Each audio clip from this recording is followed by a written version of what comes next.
Ambil semua aja. Kalau mau diambil sini nggak kelihatan ini, kalau diambil sininya nggak kelihatan juga ini. Jadi ya. Ini juga saya penasaran juga Pak Ustadz, apakah mohon maaf nih ya, orang-orang yang misal dia udah tidak ada nih Pak Ustadz, tapi keluarganya, anaknya mungkin yang oke saya mau berkorban tapi ini memakai nama sudah siapa ya, seperti apa Pak Ustadz? Jadi yang pertama Ini korban ini Nah, adalah apa ndak kayak kaca, dia kan kaca meski ini ada kayak leko-lekonya di bawah. bukan dekat dengan Allah, bicara dengan Allah, bicara dengan itu bicaranya dengan doa. Nabi Ibrahim ini sangat mencintai Allah. Kemudian dia belum punya anak. Nah, dia berdoa 80 tahun baru dikasih anak. Begitu dikasih anak kan cintanya pasti mulai terbagi. Cintanya kepada Allah dan cintanya kepada anaknya. Di situ turun ujian dari Allah, Ibrahim, kalau kau benar-benar cinta kepada saya, sembelilah anakmu. Nah, di sini kan kita bingung ini, apakah saya mau memotong anak yang saya cintai demi cinta saya kepada Allah, atau ya karena saya cinta kepada anaknya, menurut saya ikuti perintah Tuhan. Nah, disitulah Ibrahim demi cintanya kepada Allah, dia rela menyembelih anaknya. Karena sudah terbukti cintanya kepada Allah, maka Nabi Ibrahim oleh Allah diperintahkan malaikat mengganti anaknya dengan seekor kibas yang besar atau kambing yang besar, domba yang besar. Pelajaran pertama dari situ adalah tidak boleh cinta kita kepada selain Allah melebihi. Ya, harus cinta kepada Tuhan lebih. Yang kedua, ternyata boleh mencintai Allah, boleh juga mencintai selain Allah. Jadi kita cinta Tuhan jangan ditawar-tawar, tapi boleh juga mencintai yang lain seperti mencintai anak. Ya, jadi tidak dilarang selama tidak sampai cinta kepada selain Tuhan, selain Allah itu mengalahkan yang lain. Nah, kemudian disyariatkanlah, disempurnakan syariatnya pada masa Rasulullah SAW, di mana Nabi itu menyembelih seekor kambing untuk dirinya dan pernah juga menyembelih dua ekor kambing untuk dirinya, sekeluarga, dan untuk umatnya yang tidak berkurban. Nabi ditanya kenapa menyembelih 2 ekor, kata Nabi, yang 1 ekor untuk saya dan keluargaku, yang 1 ekor untuk umatku yang tidak berkurban. Nah, di situ disebutkan untuk umatku, tidak disebutkan yang masih hidup, tidak disebutkan yang sudah meninggal. Maka boleh yang hidup, boleh yang sudah meninggal.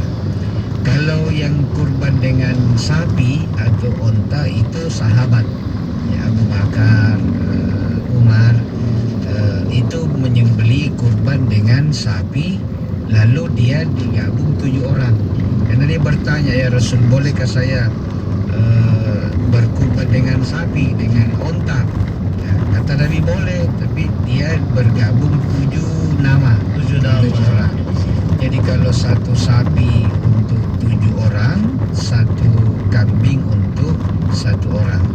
Sampai sekarang masih ada yang ngotot, tidak, saya tidak mau sapi, saya mau kambing karena saya mau ikut Nabi. Nabi hanya kambingnya, silakan.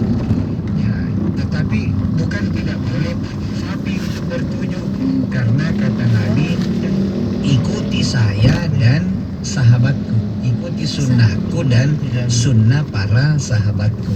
Ya, jadi boleh kambing, boleh sapi. Yang perlu juga disampaikan bahwa sapi itu 1 untuk 7 orang, 1. Tapi boleh juga 1 orang menyembelih 7 sapi. Tidak jadi masalah. Tidak jadi masalah ya betul. Jadi 1 sapi 7 orang boleh, 1 orang 70 sapi juga boleh. Juga boleh. Tidak ada masalah. Benar, Karena Nabi Ibrahim pernah menyembelih 200 ekor sapi. Rasulullah pernah berkorban 100 ekor onta. Jadi tidak ada masalah selama itu dilakukan dengan ikhlas, bukan dengan yang lain. Saya menyembelih 5 ekor sapi ini tahun. Kenapa? Karena 5 dapil yang saya mau tempati. Nah, itu tidak boleh. Oh gitu ya.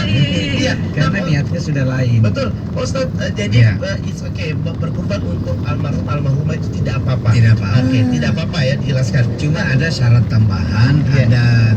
ada sembelihan yang tidak boleh dimakan. Ada 3 sembelihan. Yang pertama yang disembeli dengan niat nazar. Oke. Kalau saya Tidak boleh. lulus ini, saya motong kambing. Silakan potong, tapi yang bernazar tidak boleh makan. Oh. Sedekahkan semua. Yang kedua akikah. Kalau akikah, kalau anak kecil kan pasti tidak nak makan. Iya, Bayi, tapi misalnya Erik belum pilih akikah waktu kecil, Iya. sekarang baru mau akikah, maka semua dagingnya dikasih Diserahkan, orang. iya. Jangan lagi Erik Jangan jangan lagi. mencicipi. Oh. Yang ketiga, kurban yang diniatkan untuk orang yang sudah meninggal. Yang berkurban itu anak tidak boleh lagi memakan dagingnya, disedekahkan semua. Oke. Nah Pak Ustadz, ini kita bertanya dari teman saya Pak Erin. Yang pertama Pak Ustadz, bagaimana dengan kurban cicilan? Iya. Yang kedua adalah apakah wajib orang berkurban? Ini seperti misalnya saya atau Rasa berkurban, itu melihat hewannya disembelih.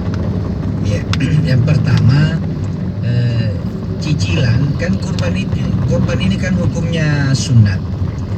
Sementara membayar utang itu hukumnya wajib. Oke.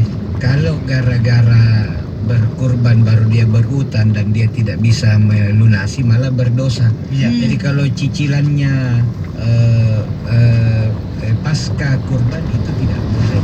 Tapi kalau sebelum kurban boleh. Saya nyicil setiap bulan 200.000 sampai bulan kurban itu sudah 2.400.000. Berarti saya cicilnya di awal. Iya. Lunas sebelum menyembelih. Kan tidak lucu tuh kalau saya bagi-bagi kurban baru ternyata wah saya juga masih pusing membayar Membayar. utang. Oh, Jadi- nangkep kamu nangkep. Nangkap. Iya. Jadi enggak, karena kan banyak ibu kompleks tuh. Iya. Seperti kita di sini juga itu banyak yang berkurban, arisan kurban atau cicilan kurban. Boleh juga kita cicil sesudahnya, tetapi ada jaminan bisa lunas. Misalnya pegawai di kantoran, gajinya sudah tetap. Tiba-tiba mau berkurban ini tahu buat cash tidak ada, bendahara bayar 1.800.000 kan, dia dipotong setiap bulan. Itu boleh karena sudah ada jaminan bahwa terbayar. Tapi kalau tidak ada jaminan janganlah, tidak usah dipaksakan berkurban kalau tidak ada jaminan ada yang bayar. Tapi kalau ada gaji dipotong setiap bulan, silakan, ada masalah. Sama dengan hewan kurban yang harus apakah wajib disaksikan? Disunatkan menyaksikan penyembelihan. Nah, ini juga perlu ini, disunatkan menyaksikan penyembelihan, jadi tidak wajib. Disunatkan menyaksikan penyembelihan, tidak disunatkan menyaksikan pembagian. Jadi kalau sudah dipotong sapi, pulang lagi jangan begitu gue di situ. Saya jamin saya torpedonya jangan. Tuh, dengar sekarang kebanyakan seperti itu. Banyak yang lucu tidak ikut menyaksikan penyembelihan, tapi begitu mau dipotong-potong, dibagi-bagi cincin jarinya, Datang. dia paling datang yang takut, dia datang balik. Baik, kita masih akan kembali ya misalnya Iya. terkait juga dengan program kurban bersama Basnas. Jangan kemana-mana pencinta Venus. 20.000. Telepon dari pencinta Venus mau tanya-tanya boleh Syukurnya. telepon di 4581137 atau Persen WA duluan. 0811 460 976. Terus di Halo Makassar ya. Bersama Basnas ATM.